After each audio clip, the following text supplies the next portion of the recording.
আবহাওয়া দপ্তরের তরফ থেকে একটা যে লেটেস্ট আপডেট দেওয়া হয়েছে সেখানে ঠিক কি বলা হচ্ছে এই মুহূর্তে শুনুন। 2030 IST ওই অবজারভেশনে আমরা জানতে পারি যে ল্যান্ডফল প্রসেস কমেন্সড হয়েছে। এবারে ল্যান্ডফল প্রসেস কমেন্সড হয়েছে আমরা কী করে বুঝলাম, যে কথা হচ্ছে ওই সময় অ্যাকচুয়ালি 8:30টার সময় ওই সিস্টেমটি মানে আমাদের এই সিভিয়ার সাইক্লোনিক স্টর্ম যে রিমেল, সেটা আমাদের কলকাতা ডপলার ওয়েদার রেডারের সার্ভিলেন্সের মধ্যে পড়ে গেছে এবং সেখান থেকে আমরা দেখতে পেলাম একটা স্টর্ম যখন যায় তার একটা ফরওয়ার্ড সেক্টর থাকে, একটা তার ব্যাকওয়ার্ড সেক্টর থাকে, ঠিক আছে? তো ওটা আমরা দেখতে পাই যে ওয়াল ক্লাউড রিজিয়নের যে ফরওয়ার্ড সেক্টরটা সেটা আপনার আমাদের ওয়েস্ট বেঙ্গল কোস্ট এবং বাংলাদেশ কোস্টের ওপর চলে গেছে, বুঝতে পেরেছেন তো? তো দ্যাট ইজ অ্যান ইন্ডিকেশন যে ল্যান্ডফল প্রসেস কমেন্স। সেই জন্য 8:30টার সময় ল্যান্ডফল প্রসেস আমাদের কমেন্স হয়েছে। এবং আমাদের যে লাস্ট যে আমরা বুলেটিনটা পেয়েছি, যেটা হচ্ছে বেসড অন 10:30টার তাতে দেখা যায় সেটাতে এটাই বলছে যে landfall process still it is continuing এবং এটা আপনার আরও 2 ঘন্টা লাগবে পুরো কমপ্লিট হতে। আর 10:30টার সময় আপনার এর পজিশন হচ্ছে 21.6 ডিগ্রি নর্থ এবং 89 ডিগ্রি ইস্ট, এবং এর relative position with respect to some fixed station যেরকম, সেগুলো হচ্ছে 110 kilometre east of Sagar island, 110 kilometre west south west of Khepupara Bangladesh, 90 kilometre south east of Canning এবং 110 kilometre south west of Mongla Bangladesh. এবং যেটা বলছিলাম forward sector of wall cloud region একটা tropical সাইক্লোনের একটা আইয়ের পরেই যে পার্টটা সেটাকে বলা হয় ওয়াল ক্লাউড রিজিয়ন। ওই ওয়াল ক্লাউড রিজনেই আপনার ওই থান্ডারস্টর্ম ক্লাউডগুলো হয়, ভেরি ডিপ টল ক্লাউডগুলো হয়। ওই ক্লাউডগুলো খুব ডেঞ্জারাস, ওখান থেকে ওই ক্লাউডগুলোই আপনার হেভি রেনফল ইত্যাদির জন্য দায়ী। তো ওর যে ফরওয়ার্ড সেক্টরটা আছে, অ্যাকচুয়ালি আপনি যদি একটা সাইক্লোন, তো আপনাদের সাইক্লোনটা একটা গোলাকার জিনিস, তাই না, একটা রাউন্ড।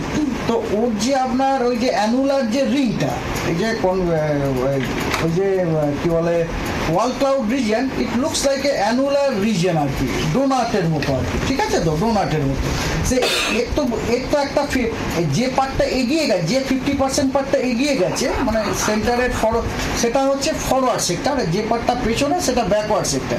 ওই ফরওয়ার্ড সেক্টরটা 10:30টার সময় অবজারভেশন ইট কনফার্ম যে ওটা ল্যান্ডে ঢুকে গেছে এবং eye of the cyclone is entering into the land. মানে entering into the land. So landfall process is continuing এবং এটা কন্টিনিউইং ওভার বাংলাদেশ এবং ওয়েস্ট বেঙ্গল কোস্ট, এবং আরও আগামী 2 ঘন্টা লাগবে। 2 ঘন্টা মানে 10:30টা থেকে 2 ঘন্টা, মানে ধরুন 12:30টা নাগাদ এটা কমপ্লিট হয়ে যায় বলে আমরা আশা করছি। আপনারা শুনলেন 12:30টা নাগাদ এটা কমপ্লিট হয়ে যাওয়ার কথা বলছেন আবহাওয়াবিদ, কিন্তু যে জায়গাটা সব থেকে গুরুত্বপূর্ণ তার প্রেস কনফারেন্সে যে পেছনের অংশ, অর্থাৎ এই সাইক্লোন বৃত্তাকার যে অংশটা, ইমেজটা আপনারা দেখছেন, তার যে চোখের পরের অংশটা শুরু হয়, সেখানেই অনেক মেঘ থাকে আর তাতেই বৃষ্টি অনেক বেশি হয়। অর্থাৎ কেন্দ্র পাস করে গেলেও তারপরে যে অংশটা ভূভাগের দিকে এগিয়ে আসে সেই অংশতেই বেশি বৃষ্টি হওয়ার সম্ভাবনা থাকে।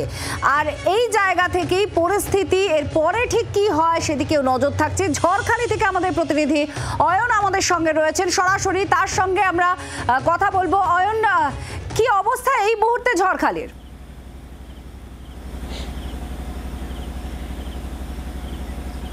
ঝড়খালির অবস্থা যেটা একটু আগে সোমনাথ দত্ত বলছিলেন, সেটা হচ্ছে ইনিশিয়াল যে সমস্ত ক্লাউডসগুলো রয়েছে সেই ক্লাউডসগুলো হচ্ছে ফ্রন্ট ওয়াল। এই ক্লাউডগুলো এখান থেকে পাস করছে পরপর এবং প্রত্যেক মুহূর্তে ক্লাউড পাস করার সময় বৃষ্টি হচ্ছে। ঝড়ের মতো দমকা হাওয়া বইছে, তারপর কিছুক্ষণের জন্য বা বলা ভালো 5 থেকে 7 মিনিটের জন্য সেটা স্তিমিত হচ্ছে, তারপর আবার পরের যে ক্লাউড সেই ক্লাউড আসছে এবং তারপর আবার বৃষ্টি হচ্ছে। অর্থাৎ বৃষ্টিটা একই রকমভাবে যে নিরবিচ্ছিন্ন হচ্ছে গত 3 বা 3.5 ঘন্টা ধরে এমনটা নয়। তবে নিঃসন্দেহে যেই মুহূর্তে আইয়ের ল্যান্ডফল হয়ে যাবে তারপরে কিন্তু এই গোটা সাইক্লোনিক সিস্টেমটা এটা স্থলভাগে প্রবেশ করবে এবং স্থলভাগের ওপর দিয়েই দীর্ঘ সময় ধরে যাবে, একাধিক উপকূল এলাকা স্পর্শ করতে করতে যাবে। এবং ঠিক সেই সময়টা অর্থাৎ আজকে মধ্যরাতের পর, ঘড়ির কাঁটায় ইতিমধ্যে যদিও 1টা বাজতে 10 মিনিট বাকি, অর্থাৎ মধ্যরাতের যে সময় সেটাও আমরা অতিক্রম করে এসছি, কিন্তু এখন সর্বশেষ যে উপগ্রহ চিত্র নাওকাস্টের লেটেস্ট যে আপডেট, সেই আপডেট অনুযায়ী দেখা যাচ্ছে যে হয়তো 1টা 10-15 পরে এটার যে মূল ল্যান্ডফল অর্থাৎ আইয়ের যে ল্যান্ডফল সেটা ঘটতে চলেছে বাংলাদেশের সুন্দরবন লাগোয়া মংলা মৎস্য উপকূলে। এবং ঠিক তারপরেই এটা ঠিক কোন দিকে বাঁক নেয় এবং সেটা উপকূল বরাবর পশ্চিমের দিকে আসে নাকি তার যে গতি উত্তরমুখী, সেই উত্তরমুখী গতি সে অক্ষুণ্ণ রাখে, তার উপর এখনো পর্যন্ত নিবিড় পর্যবেক্ষণ রয়েছে। তবে যেখানেই সে বাঁক নিক, সে উত্তরমুখী যাক অথবা সে পশ্চিম দিকে প্রবেশ করুক, তার যে ক্ষয়ক্ষতি, সেই ক্ষয়ক্ষতির যে আশঙ্কা, সেই আশঙ্কার তালিকায় এই দক্ষিণ 24 পরগনার সুন্দরবনের কোস্টাল এলাকা ঝড়খালি, বকখালি এবং তার সঙ্গে অবশ্যই আমাদের অন্যান্য প্রতিনিধিরা যেখানে রয়েছেন এই দক্ষিণ 24 পরগনা জেলায়, সেখানে একটা ক্ষয়ক্ষতির আশঙ্কা রয়েছে এবং সেটা মাথায় রেখে প্রশাসন আজকে সকাল থেকে সারাদিন সচেষ্ট রয়েছে। বাংলার আওয়াজ, বাঙালির আবেগ, জি 24 ঘন্টা।